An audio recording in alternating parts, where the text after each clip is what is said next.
Pastor Mark Burns with a fiery speech at the Republican convention last week, and you heard him urging GOP voters not to buy into the rhetoric laid out by the Democrats. Over the course of the campaign, Pastor Burns has been on the front lines for Donald Trump, serving as a surrogate, and while his support is unwavering, as we know, a whole lot of African Americans are reluctant to get on the Trump train. And of course, Hillary Clinton continues to make overt appeals. So what does Donald Trump need to do to get more African American voters to rally to his cause? Well, let's ask the good pastor himself, as he is the pastor of the Harvest Praise and Worship Center, Reverend Mark Burns. Pastor Mark, appreciate your time tonight here on Newsmax Prime. Honored to be here, Congressman. Honored to be here. Well, you know, another one of my old pals from Capitol Hill, former Congressman Michael Patrick Flanagan of Chicago, was on our special coverage of the Democrat convention last night.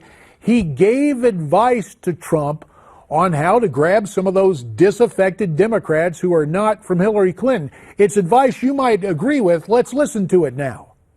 And I would go there and I would talk to the black churches. Not the black establishment, the secular establishment that has developed itself over the years, but I would go to the churches. And I would go to the churches in every major city in this country. The Democrats will go apoplectic. They won't know what to do because I think for the first time in many years, the Republicans have nominated a candidate that has captured their attention enough to listen. And that's all we need to do is let them listen long enough to say, hey, this is not a bad idea. Pastor Mark, do you agree with what my old pal Mike Flanagan says?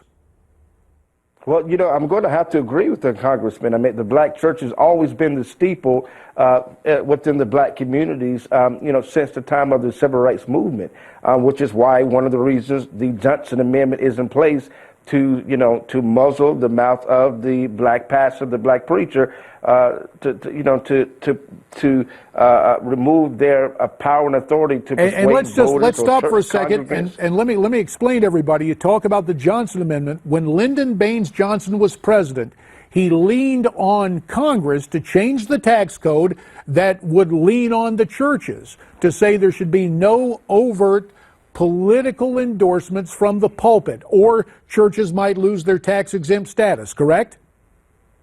Absolutely, right on the nail, and that's what that's what a lot of ministers and pastors across this country we are fighting, and which is one of the reasons why Donald Trump's become our champion. But without question, that I believe, and we are actually moving in those directions of connecting what even more black pastors and black leaders. Right now, we have people like a Pastor A.R. Bernard and a Pastor Bishop Harry Jackson, and the list is continuously growing with major black voices within the black church who are congregating with Donald Trump, and they're advising him.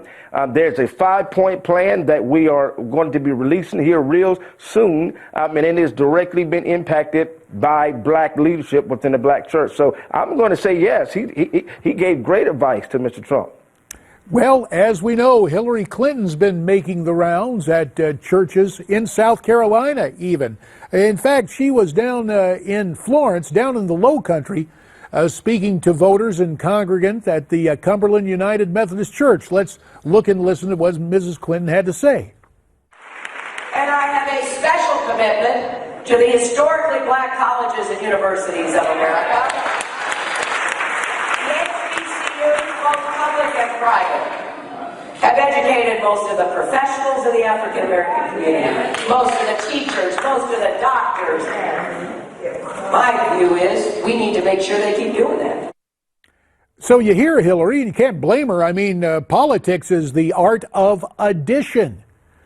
She's going out in the churches, but is there anything about the Clinton approach that gives you pause or that merits vocal criticism, such as the type you offered last week in Cleveland? Well, Hillary Clinton and the Democratic Party has, they're really good at pandering after a particular race, and especially within the black communities. You know, it is sad that we as African Americans in this country have been voting Democrat for over 50 years, and the economic growth and economic value of our people is still less than $5,000 in this country. Right now, many African Americans are more moved by emotionalism and not facts. Fact is, Hillary Clinton and her husband, Bill Clinton, created the rule and law that created the mass incarcerations that we're dealing with right now, even with social profiling. The economic, the net worth of a black family in this country is less than $5,000 right now. All of this is being led by a Democratic Party within the urban cities of this country.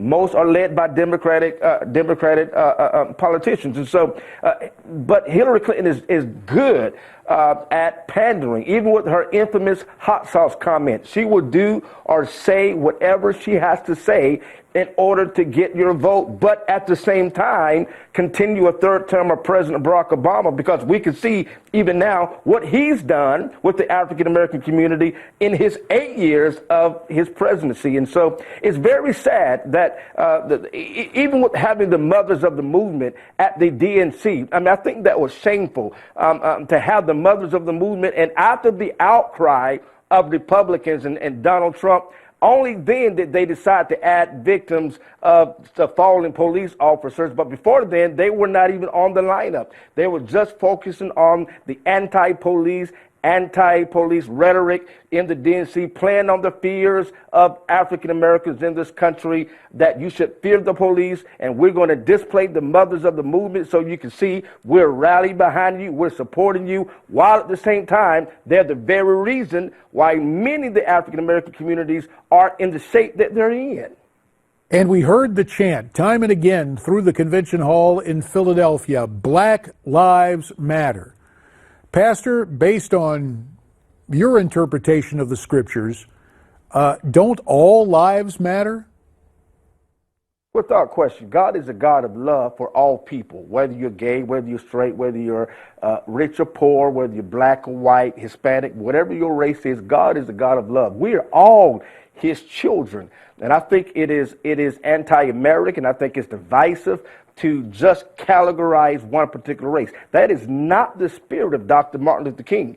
He said there's a day we're coming where I would not be judged by the color of my skin, but by the content of my character. That, in other words, my color of my skin is only a small percentage of who I am. I'm really I'm made up of a lot more than just the color of my skin. But now we have raised up this very volatile, very almost violent mindset that is pitting them against us, forcing white people to either to run in fear, or to be confused, or to choose a side. And that's not American. We're weak and divided. Like Abraham Lincoln said, and even the Word of God, a house divided cannot stand. And Congressman, this is a time where we have to begin to unify, and the DNC are doing a great job in making sure blacks stay angry at police, and stay angry at white people, and stay angry at not having enough, and instead of doing and having the laws that's going to raise up our economic value, like better schools, and raise up our economic value, like making sure that fathers are in the home. And speaking of that, as you were laying out the case here, Pastor Mark, as you were laying out the case, I do want to talk to you in about the minute 30 that remains here. Of course, Hillary gives the speech last night that's supposed to be sweetness and light, and, she's the first woman nominee of a major party. Right. One thing about it, Donald Trump doesn't waste time in terms of responding. Here is the video he posted on his Twitter account. Let's watch and listen. You heard the speech. But behind the glitter lies this stark truth. In Hillary Clinton's America, things get worse. Under her dishonest plan, taxes keep rising, terrorism spreads. Washington insiders remain in control. Americans losing their jobs, homes, and hope. In Donald Trump's America, people are put back to work. Our families are safe. The American dream achievable again. 30 seconds, Pastor, for the last word. Go right ahead, sir. Listen, Hillary Clinton's speech was in fairy tale land. Donald Trump is painting a reality picture, not a dark, dismal picture, but the reality in which we are. Donald Trump is the modern day Winston Churchill for, as Winston Churchill was for England and Great Britain. Donald Trump is the leader that's going to lead us into battle so that we Americans can be safe and prosperous again. Pastor Mark Burns, tonight from Greenville, South Carolina. Pastor, we appreciate your insights and analysis, and we hope you'll come back to visit us again real soon. Thank you, Congressman. Come home soon, too. I'll be back in the upstate when I can get there, Mark, and I appreciate it. Hey, when we come back, Cleta Mitchell on wrongdoing at the IRS.